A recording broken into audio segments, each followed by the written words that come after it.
La historia de la dinastía Rothschild, sexta parte. Hoy vamos a cubrir este periodo muy cortito en años, de 1913 a 1921, debido a que ocurrieron tantas cosas en la historia de la humanidad en esos 8 años en relación a los intereses Rothschild, que nos va a ocupar una conferencia entera. Y así va a ser el siglo XX, una etapa de muchísimos acontecimientos, porque se van, digamos, acumulando, ¿verdad? Y se van exponenciando y se van autogenerando muy rápidamente debido a que la influencia comienza a extenderse en todo el mundo y en todas las actividades humanas significativas. Antes de entrar en el tema de la conferencia, yo quiero recordarles que lo que estamos desarrollando aquí es el tema del gobierno mundial. La gran cuestión que domina la humanidad desde hace 6.000 años es quién tiene derecho a gobernar el mundo. Y eso es lo que hoy estamos enfrentando, la batalla final por el gobierno mundial. El hombre durante 6.000 años ha intentado gobernar al hombre para su propio fracaso. La humanidad ha intentado todo tipo de sistemas: feudalismo, monarquías, dictaduras, imperios, democracias, plutocracias. Todo lo que tú te puedas imaginar ha sido ya probado en alguna parte del mundo y ha fracasado, porque solo ha traído el oprobio y la opresión y el sufrimiento de la gente. En este momento hay un último proyecto, lo único que le falta probar a la humanidad, que es el gobierno mundial, el gobierno global, es decir, un gran gobierno central que verticalmente controle todos los países y a todas las personas en el mundo. Estamos enfrentados a esta situación donde todos estamos viendo cómo nos aproximamos a un gobierno mundial, que lo vemos a diario, y hoy vamos a hablar acerca de acontecimientos del siglo XX que durante 8 años, en ese breve periodo de 1913 a 1921, nos llenó de todos los humanos de acontecimientos pasmosos. En la quinta parte habíamos culminado con un suceso absolutamente extraordinario, o con dos sucesos. Uno fue la fundación de la ADL, la famosa Anti-Defamation League, la Liga de Antidefamación, que tiene un poder enorme en los Estados Unidos y que tiene muchas maneras de expresarse en el resto de los países del mundo, y que es un instrumento fundamental de dominio porque tiene como finalidad que todo lo que sea criticar, denunciar, demostrar, hablar de este tema es rápidamente criticado, negado, denostado, en fin, atacado. Pero el gran tema también de ese año 1913 fue la fundación del Banco Central de los Estados Unidos, la Reserva Federal, que ya habíamos comentado que se trató de un banco privado, del cual depende el mundo entero, que tiene endeudado al mundo entero en dólares, y siendo estos dólares hoy en día nada más que papeles pintados, absolutamente sin ningún respaldo de nada, y que habíamos visto cómo hasta el día de hoy estamos enfrentados a ese efecto. Los Estados Unidos acaban de comenzar un proceso que se llama Quantitative Easing, que consiste en la emisión simultánea de unas cantidades fenomenales de dinero, 600.000 millones de dólares que se van a emitir de aquí hasta creo que octubre del año que viene, generando unos problemas enormes en el mundo entero.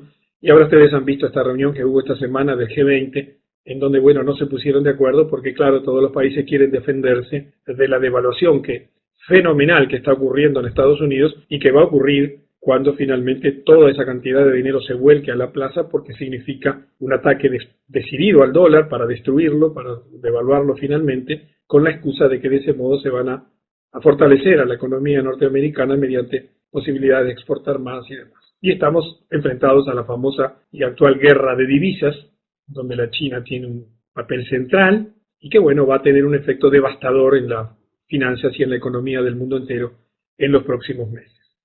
Pero continuemos porque la historia se está tornando apasionante, cada vez está más cerca de nosotros y cada vez vamos a comprender mejor lo que está ocurriendo. En 1914 ocurre lo que ya habían planificado décadas atrás, que fue el inicio de la Primera Guerra Mundial. En esta guerra es interesante que el dinero alemán de los Rothschild financió a Alemania, el dinero británico de los Rothschild financió a los británicos y el dinero francés de los Rothschild financió a los franceses. Es decir, que cuando tú ves una guerra, el gobierno que está en guerra tiene que conseguir préstamos porque el gobierno que está en guerra tiene su presupuesto anual para el cual paga educación, vivienda, salud de su ciudadanía, limpia las calles, etcétera, y por lo tanto tiene que conseguir dinero extra para poder comprar más armamento, pagar a los soldados, viajar, comprar municiones. Por lo tanto, toda guerra implica un fuerte endeudamiento de los países en guerra, que normalmente después lo pagan los vencidos, ¿verdad? Es allí donde los ganadores se rehacen del dinero, pero hay alguien que financia, y obviamente que esta guerra fue financiada por aquellos que detentaban el poder financiero, que eran los bancos Rothschild en toda Europa. Por otra parte, ya los Rothschild tenían el control de tres de las grandes noticias, de las agencias de noticias europeas. La Gulf, que había sido fundada en 1849, que era la agencia de noticias oficial alemana. La Reuters, que así había sido fundada en 1851, y recordamos en la quinta parte que había sido recién comprada por los Rothschild, que funcionaba en Inglaterra. Y Havas, que había sido fundada en 1835 en Francia y que también era propiedad de los Rothschild. Recordemos que iban poco a poco, y hoy vamos a ver cómo y cuándo fue que detentaron el poder total de los multimedia como tienen hoy, de los medios de comunicación, con la finalidad de reducir a nada las denuncias contra sus acciones. Hoy nos enteramos de todo esto gracias a la información independiente que surge por Internet. Nunca esperes ver esto en el diario oficial o el diario principal allí de tu país, o en las televisoras locales o en la CNN, porque esto no existe allí, simplemente porque no se van a denunciar a sí mismos. Los Rothschild, por ejemplo, usaron Wolf para manipular al pueblo alemán, creando un fuerte fervor para la guerra. Ellos incitaban a la guerra por medio de sus agencias noticiosas, y obviamente que rara vez son denunciados en estos medios de comunicación debido a que son sus propios propietarios, lo cual les permite manejar a su antojo los medios. En 1916, el 4 de junio, Louis Brandeis Dönitz, en plena guerra mundial, en plena Primera Guerra Mundial, con millones de personas muriendo, es nombrado para la Corte Suprema de los Estados Unidos por el presidente Wilson.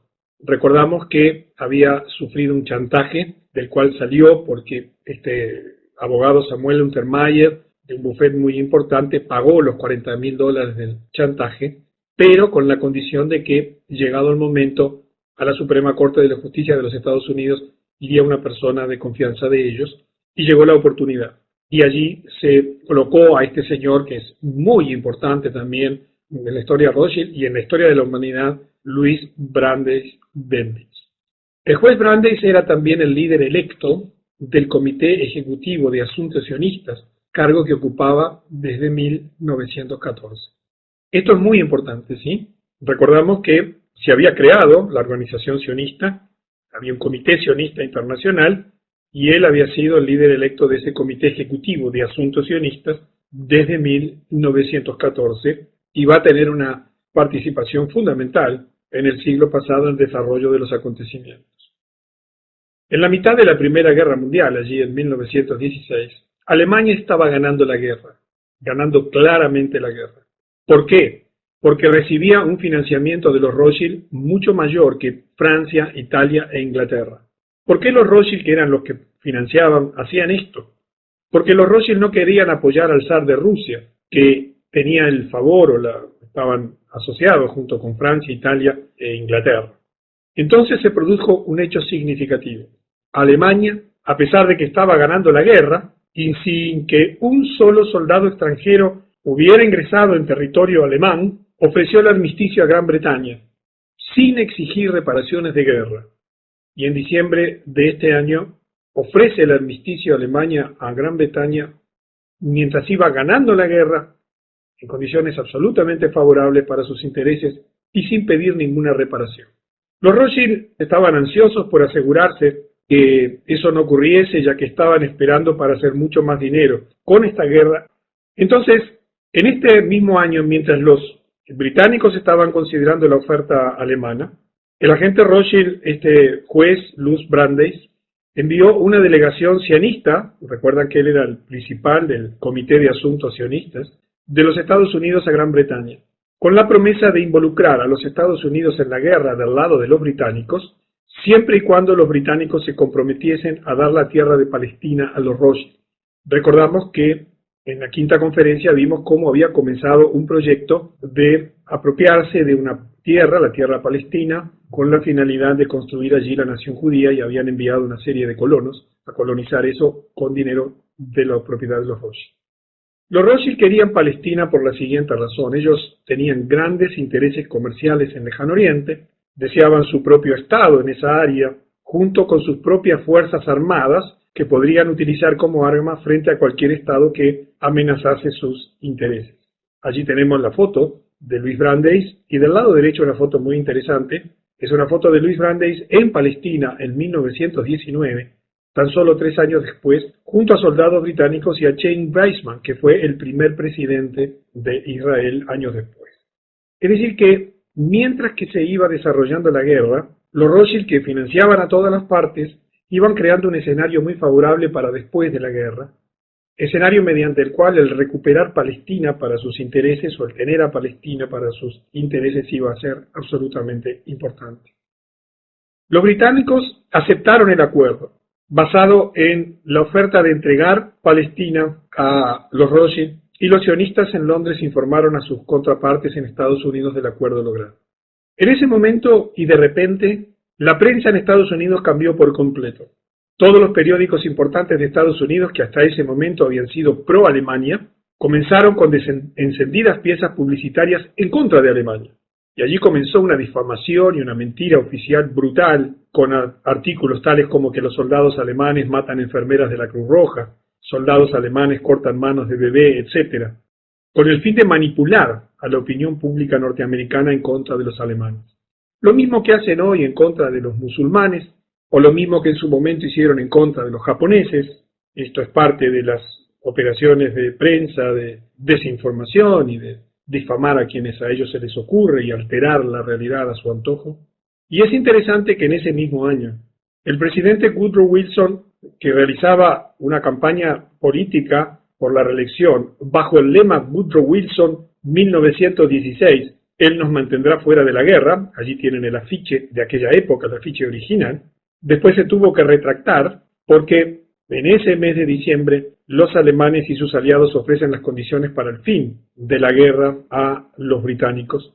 Y mientras que Wilson prometía al electorado que no iban a ir a la guerra, porque Estados Unidos hasta ese momento no tenía parte en la guerra, tuvo que, digamos, contradecir sus propias palabras. En el siguiente año, y como resultado de la oferta alemana de paz, la maquinaria o la máquina de guerra de Rothschild se dispara en los Estados Unidos, como ya lo hemos visto. Comenzó la difusión masiva de propaganda que llevó al presidente Wilson, bajo las instrucciones de este líder sionista estadounidense y de la Corte Suprema de Justicia, Brandeis, a renegar de su promesa al electorado, metiendo a Estados Unidos en la Primera Guerra Mundial, cosa que declararon los Estados Unidos la guerra a Alemania el 6 de abril de 1917. Ahora, ¿qué sucedía? ¿O qué sucedió en ese momento? De acuerdo con la promesa que los Rothschild le habrían hecho a los británicos de llevar a Estados Unidos a la guerra, y una vez que cumplen con su promesa, deciden los Rothschild que quieren una constancia escrita del compromiso del gobierno británico de otorgarles Palestina, demostrando así que mantendrían su parte del trato una vez que terminase la guerra. Y allí ocurre la famosísima Declaración Balfour, donde el ministro de Exteriores británico del Foreign Office, Arthur James Balfour, redactó los borradores de una carta que se conoce comúnmente como la Declaración Balfour. Allí tienes a la izquierda una imagen de lo que fue la carta original. Vamos a leer la traducción a continuación. Decía así: Ministerio de Relaciones Exteriores, 2 de noviembre de 1917, estimado Lord Rothschild. Recordamos que los Rothschild ya eran lores, algunos de ellos integraban el gobierno británico. Tengo el agrado de dirigirle a usted en nombre del gobierno de Su Majestad la siguiente declaración de simpatía con las aspiraciones judías sionistas que ha sido presentada y aprobada por el Consejo de Ministros. El gobierno de Su Majestad ve favorablemente el establecimiento en Palestina de un hogar nacional para el pueblo judío y usará sus mejores esfuerzos para facilitar la consecución de este objetivo, quedando claramente entendido que no se hará nada que pueda perjudicar los derechos civiles y religiosos de las comunidades no judías en Palestina o los derechos y la condición política que gozan los judíos en cualquier otro país. Le agradecería poner esta declaración en conocimiento de la Federación Sionista. Le saluda atentamente James Arthur Balfour. Quiero que prestes especial atención a el entendido bajo el cual el gobierno británico concedía Palestina a los Rothschild a través de las organizaciones judías sionistas. El entendido era que no se haría nada que pudiera perjudicar los derechos civiles y religiosos de las comunidades no judías en Palestina. Como vamos a ver, solo el 1% de los habitantes de Palestina eran judíos, los demás eran palestinos, eran árabes, tenían sus creencias y no deberían haber hecho nada en contra de ellos, a la vez que nada en contra de los derechos y la condición política que gozan los judíos en cualquier otro país. Y vamos a entender un poquito mejor estas frases, porque esto tiene relación directa con lo que está ocurriendo en nuestro tiempo. En ese mismo año los Rothschild ordenan la ejecución por los bolcheviques, aquí cambiamos de tema, que estaban bajo su control, la ejecución del zar Nicolás II y toda su familia en Rusia, a pesar de que el zar había abdicado ya el 2 de marzo para evitar derramamiento de sangre en su país. Esto se ordenó por parte de los Rothschild para, por un lado, obtener el control del país. También se ordenó como un acto de venganza contra el zar Alejandro I. Recuerdan que él había bloqueado el plan Rothschild de gobierno mundial en 1815 en el Congreso de Viena. Y también en contra del zar Alejandro II, al que asesinaron, por el apoyo ofrecido al presidente Abraham Lincoln en 1864, no sé si recuerdan ese episodio de conferencias anteriores, cuando él le ofreció la propia armada para defender a su gobierno. En oportunidad en que los Rothschild estaban presionando a Lincoln porque les había quitado el control de la emisión del dinero. Era muy importante masacrar a toda la familia real, incluyendo las mujeres y los niños, con el fin de hacer realidad la promesa hecha por Nathan Meyer Rothschild en 1815, y efectivamente mataron a toda la familia Romanov, como es un episodio muy conocido en el mundo entero. Serviría además para mostrar al mundo lo que sucede cuando alguien intenta oponerse a los Rothschild. De eso ya tenemos muchos ejemplos a través de los asesinatos sucesivos de los presidentes norteamericanos. El último fue John Fitzgerald Kennedy. Después vamos a llegar en conferencias futuras también a ese episodio importantísimo en la historia de la humanidad. Observen la cantidad de hechos que simultáneamente se están dando. En ese mismo año, el congresista norteamericano Oscar Callaway informa al Congreso que J.P. Morgan es un frente Rothschild y que ha tomado el control de la industria de medios de comunicación estadounidenses. Él afirmaba: en marzo de 1915 los intereses de J.P. Morgan en la siderurgia, la construcción naval, la pólvora y sus organizaciones subsidiarias se reunieron con 12 hombres, los más importantes en el mundo de la prensa, y los emplearon para seleccionar los periódicos más influyentes en los Estados Unidos y para determinar la cantidad suficiente de periódicos para tener el control de la prensa diariamente. Encontraron que solo era necesario comprar el control de los 25 más grandes periódicos del país. Luego del acuerdo con estas personas, se procedió a comprar esos periódicos, instalando en cada uno un editor para supervisar adecuadamente y editar la información sobre las cuestiones del militarismo, políticas financieras y otros temas de carácter nacional e internacional considerados de vital importancia para los intereses de los compradores. Esta fue una denuncia de un congresista norteamericano en el Congreso de los Estados Unidos, denunciando lo que ya era evidente: el control absoluto y global de la prensa, de las agencias de noticias y de los medios de comunicación por parte de la dinastía Rothschild como parte del proceso de dominación mundial para acallar, no solamente para acallar todo tipo de oposición, sino fundamentalmente para manipular la información pública. En 1919, en enero, hubo un acontecimiento muy interesante en Alemania. Allí Karl Liebknecht y Rosa Luxemburgo mueren en un intento de liderar a otro golpe de Estado comunista, pero esta vez en Alemania, en Berlín, financiado nuevamente por Rothschild. Allí hay 2 sellos conmemorativos de esos 2 personajes. La Conferencia de Paz de Versalles se lleva a cabo para decidir las reparaciones que los alemanes debían pagar a los vencedores tras el final de la Primera Guerra Mundial. Yo no sé si ustedes están en conocimiento de las condiciones humillantes que se impuso a los alemanes. y el costo brutal que debieron enfrentar porque fueron traicionados debido a la derrota que habían sufrido en la guerra y al armisticio de paz que ellos habían ofrecido. Y entonces se firma el famoso Tratado de Paz de Versalles, que significó el endeudamiento absoluto de Alemania y el contraer una deuda fenomenal en favor de los aliados. Es interesante que en ese mismo momento una delegación de 117 sionistas, encabezado por Bernard Baruch, trae a colación el tema de la promesa de Palestina para ellos. Recuerdan que la declaración Balfour había sido en 1917 y estamos ahora en 1919.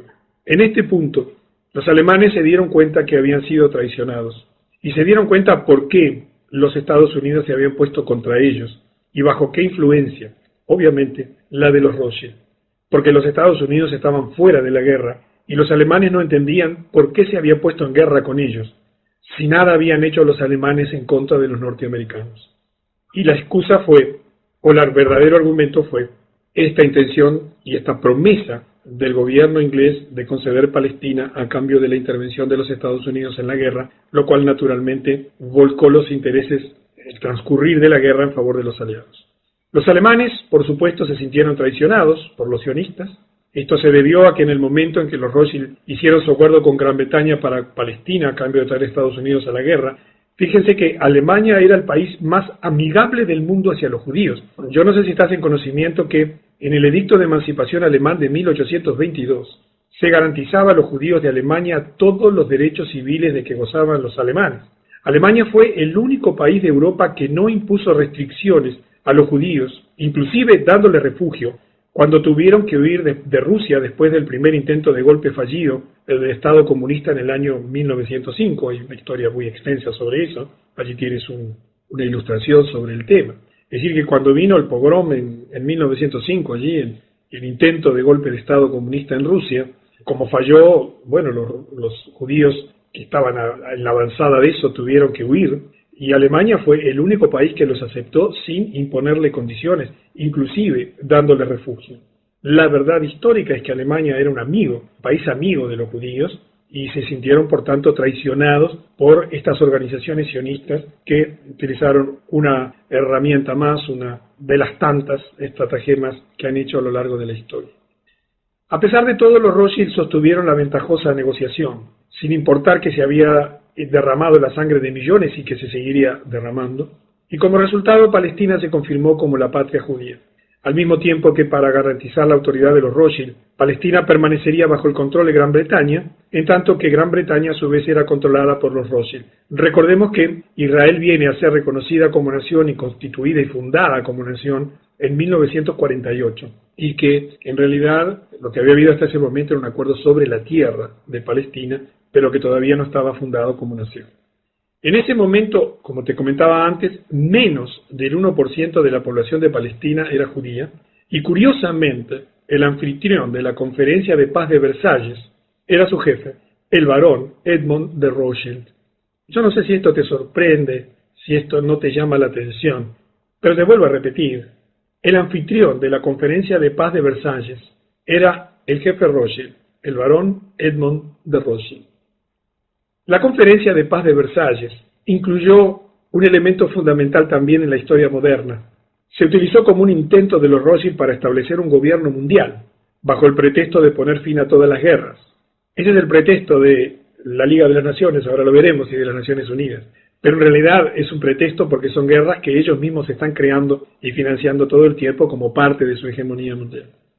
Ese intento de los Rothschild se llamó la Liga de las Naciones Unidas. Y si bien afortunadamente esa liga no fue llegada a la práctica de una manera efectiva, porque no contó con el número suficiente de países para aceptarla, sirvió de base para la actual Naciones Unidas, como instrumento principal de dominación mundial.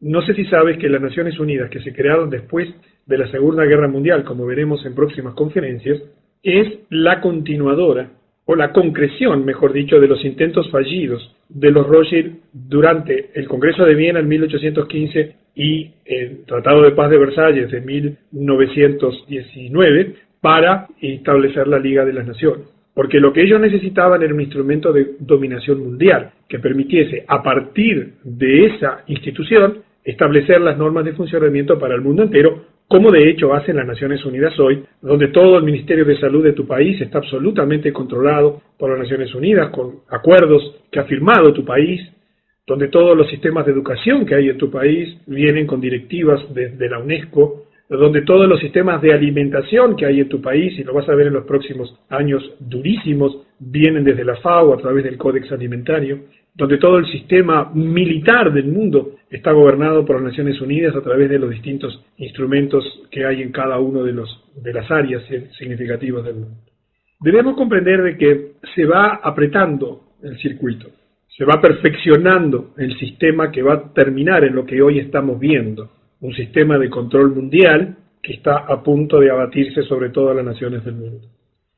En 1919, el 29 de marzo, The Times de Londres informa sobre los bolcheviques en Rusia, y yo quiero que prestes atención a este informe, escrito como un informe central de la publicación del Times del 29 de marzo. Una de las características curiosas del movimiento bolchevique es que es altísimo el porcentaje de elementos no rusos entre sus líderes.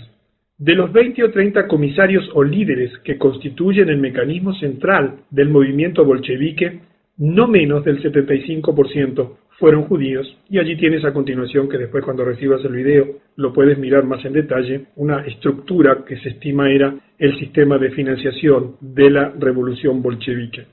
Esto es una constante en todos los organismos del mundo que tienen que ver con el control de los asuntos políticos, económicos y financieros de las naciones. A estos espías judíos se le dieron nombres rusos, de acuerdo a la tradición askenazi judía, para generar confusión, era parte de su estrategia de infiltrarse. Por ejemplo, Trotsky fue miembro del primer grupo, siendo su nombre original Bronstein. Allí tienes un dibujo de Trotsky, cuyo nombre verdadero es Lev Davidovich Bronstein, nacido en Ucrania de padres rusos judíos, y que fue un teórico y líder de las revoluciones de 1905 y de 1911. Estos grupos fueron enviados a todas las zonas de Rusia para incitar disturbios y rebeliones. A estos espías judíos, como dice allí, se le dio de forma oculta el nombre rusos, pero en realidad estaban ocultando nombres judíos. En 1919, a N.M. Rothschild & Sons se le adjudicó un papel permanente para fijar el precio mundial del oro cada día. Recordamos que este era el Banco Rothschild en Inglaterra. Y se llevó a cabo eso en sus oficinas de la ciudad de Londres todos los días a las 11 horas, en la misma habitación hasta hace muy poquito, el año 2004, donde todos los días el precio del oro era fijado, allí existiendo actualmente otros mecanismos, pero por supuesto también dependientes de la banca Rothschild. En 1920 hay una declaración escrita de Winston Churchill muy interesante. Él escribía en un artículo en el Sunday Herald el 8 de febrero, desde los días del líder Illuminati, decía Churchill, del líder Illuminati Weishaupt, ¿recuerdan? Aquel que había sido el que escribió todos los documentos que fundaron y que explicaron el proyecto y el desenvolvimiento Illuminati, a los de Karl Marx, a los de Trotsky. Esta conspiración a nivel mundial ha estado creciendo constantemente.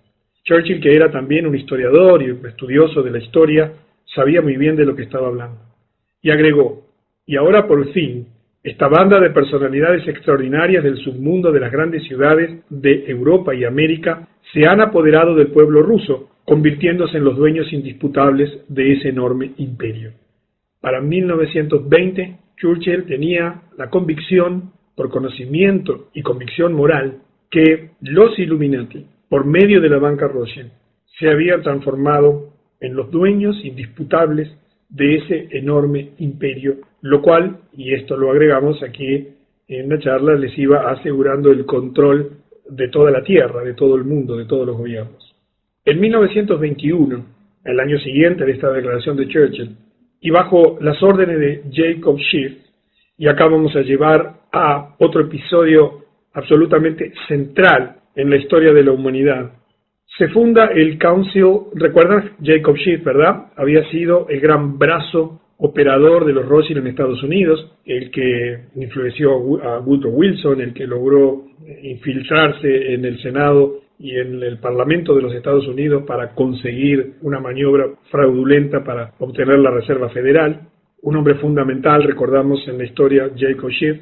Se funda bajo las órdenes de Jacob Schiff el Council on Foreign Relations, CFR, esto veremos con el transcurrir de las décadas hasta el día de hoy, es uno de los 3 instrumentos fundamentales de control mundial que tienen los Illuminati. El acta fundacional fue elaborada por Bernard Baruch y el coronel Edward Mandelhaus. Eso lo ordenó Schiff antes de su muerte en 1920, el año anterior, con el objetivo de crear una organización en Estados Unidos. Y el objetivo del CFR era seleccionar políticos encargados de llevar a cabo la conspiración Rothschild. El acuerdo para la fundación se realizó entonces en una reunión celebrada el 30 de mayo de 1919 en el Hotel Majestic en París, en Francia, y en 1921 finalmente se hace la fundación definitiva. Fíjense qué interesante lo que se destaca en el acta fundacional. El número de miembros del CFR en el inicio fue aproximadamente de unas 1000 personas en los Estados Unidos. La membresía incluía a los jefes de las principales corporaciones comerciales e industriales en los Estados Unidos, a todos los banqueros internacionales con sede en Norteamérica y a todos los jefes de todas las fundaciones libres de impuestos, porque tú sabes que todas las fundaciones que ellos han creado a su vez están libres de impuestos porque se han encargado de en cada uno de los países exonerar de impuestos a sus propias fundaciones. Es increíble esto, pero todo el tema de las grandes fundaciones tipo Rockefeller y todas las demás no pagan impuestos. Yo que he estudiado un poco ese tema, es increíble cómo maniobraron para en todos los países tener grandes fundaciones libres de impuestos. Es fantástico. Bueno, pero sigamos. En esencia, todas las personas que proporcionarían el capital necesario a cualquier persona que desease postularse para el Congreso, el Senado o en la presidencia. En los Estados Unidos, cuando alguien llega al Congreso, cuando alguien es senador, diputado, cuando llega a la presidencia, ha sido financiado justamente por toda esta gente que integra un organismo de influencia en Rothschild, como es el Council on Foreign Relations. Allí tienes el logo, que lo puedes encontrar en la página web oficial. Y esta institución es fundamental, y vamos a terminar esta sexta parte, con un hecho central que permite a los Rothschild llegar a donde han llegado hoy, entre las muchas herramientas de dominación que tienen, y es el control absoluto de los medios de comunicación. El primer trabajo de esta comisión era ganar el control total de la prensa. La tarea se le dio a John D. Rockefeller, quien estableció una serie de revistas de noticias nacionales, como Life y Time. Financió a Samuel Newhouse para comprar y establecer una cadena de periódicos en todo el país, y a Eugene Meyer, que pasaría a comprar muchas publicaciones, tales como el Washington Post, Newsweek y la revista The Weekly. Quiero que entiendas que cuando aparecen estos grandes millonarios, han sido todos financiados por ellos. Nadie podía comprar estas cosas masivamente o generar esas fenomenales cadenas de información por su propia voluntad, porque obviamente eso no lo permitirían, porque en definitiva ellos eran los verdaderos dueños. También necesitaba para controlar la información la puerta de la radio, la televisión, la industria del cine, y esta tarea se dividió entre los banqueros internacionales Kuhn Lev, Goldman Sachs, Warburg y Lehman. Y así llegamos al final de la sexta parte. Una sexta parte plena de acontecimientos en tan solo 8 años, pero que verás con las siguientes conferencias que fueron base fundamental del proyecto final de dominación mundial que estamos experimentando en nuestro tiempo. El absoluto control de los medios de comunicación, el absoluto control de todas las industrias fundamentales, el absoluto control de todos los grandes conglomerados comerciales, el absoluto control de toda la producción militar de armamentos, el absoluto control de todas las organizaciones políticas en donde se definen las decisiones importantes, Naciones Unidas hacia abajo, el absoluto control de todos los medios de financiamiento que existen en el mundo, haciendo depender a todos los países y economías del Banco Central de los Estados Unidos. Este conjunto de herramientas, en definitiva, ha llegado a nuestro tiempo bajo la forma de un sistema absolutamente opresivo y dictatorial. Y tú ves que hoy en día la puja por el gobierno mundial se centra y simboliza en la puja por una ciudad que es Jerusalén. Y vamos a hablar mucho más de esto en las próximas conferencias. Jerusalén es el lugar donde quiere instalarse el gobierno mundial, inspirado por el diablo, porque su puja es: yo soy el gobernante del mundo y me siento en tu ciudad sagrada, en la ciudad que tú le diste a tu pueblo. Y esto que puede parecer fantasioso, para muchas personas afecta a tu vida.